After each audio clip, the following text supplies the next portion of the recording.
Mag-adobo tayo ng balon-balunan at saka atay, oh. Ayan, balon-balunan mga idol. Prito muna natin ng konti para mawala yung konting amoy. Ayan, oh.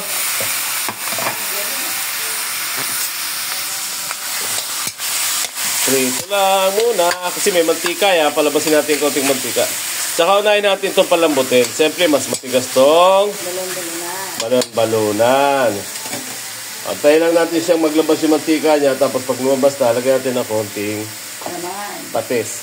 Ayan, pwede na natin patisan eh. Ito patis. Okay, patis okay. Para lumabas yung tapos takpan na natin. Tapos, pagkatakip niya, antay tayo mga 5 minutes. Ayan, medyo na prito na. Lumambot-lambot na. Ayan, para mawala yung Ayan, tumatarsik-tarsik na mga idol. Haluin natin. Nanikit. Ayan, nagmantika na. Lalabas naman talaga yung mantika niya. Ngayon, gusto nila lagyan na ng konting manok. Isama na rin natin to sa sangkutsa natin. Medyo may konting laman. Ayan, halo-halo lang. Hanggang sa prito lang din siya ng konti. Tsaka natin lagyan ng sibuyas, bawang. Prito lang uli natin yan. Sunod natin yung atay. Kasi pag ginalo-halo natin yung atay, siya ay malulusa. Ayan. Parang maluto na ng konti yung ating manok.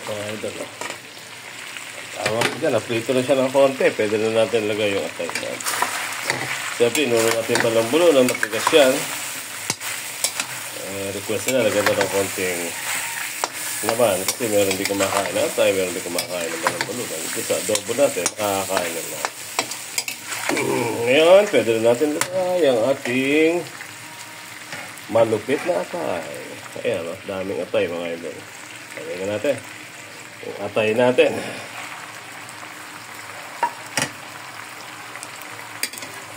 I-prito lang uli natin ng konti bago natin lagay yung mga panahog natin, yung mga bawang, luyong. Wala pala luyong. Pero may nag-adobo naglalagay ng luyong. Takpan ulit natin bago natin lagay yung mga ingredients natin. Iyan, balikan natin after 5 minutes ulit.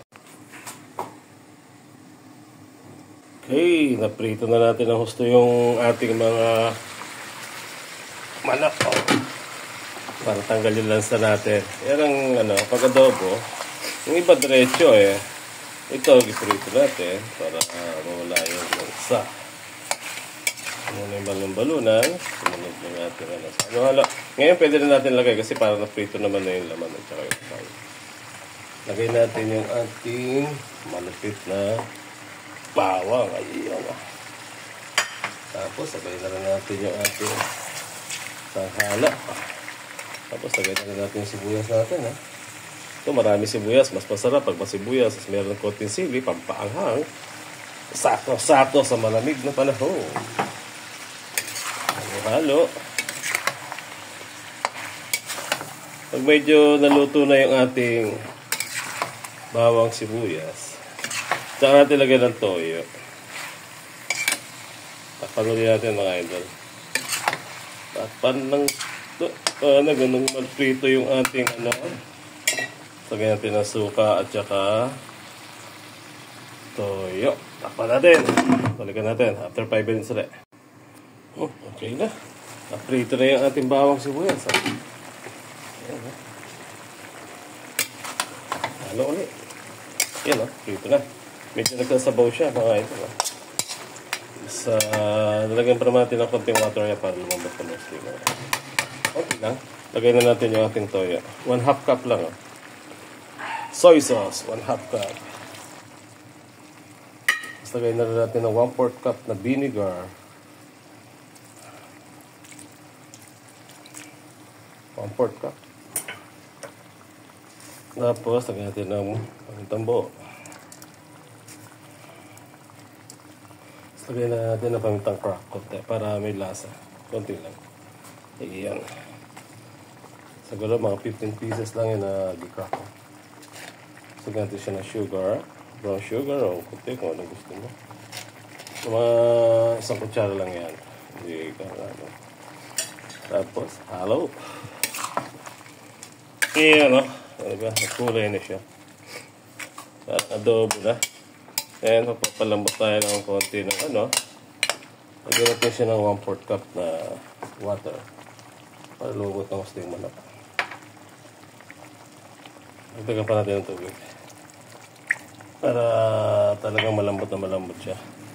Palagyan natin ito after 5 minutes. Okay, mukhang luto na yung adobo natin. Balong-balo na natatay. May kasamang laman ng manok. Tikman natin mga ito. Ayan, nagsabaw-sabaw pa siya. Okay na yan, kasi hindi naman pwede na wala sa mga marami siya. Napakasarap. Masarap talaga yung adobo na may kasamang atay. Mas balon-balo na, no? Saan ka pa? Ayan, no? Oo, kain na! Wala muna tayo right ngayon. Luto-luto muna tayo. Wala akong cook kaya ako tigaluto. Ayan, no? Di ba? Okay, kain na. Tanghalian namin to. Let's eat!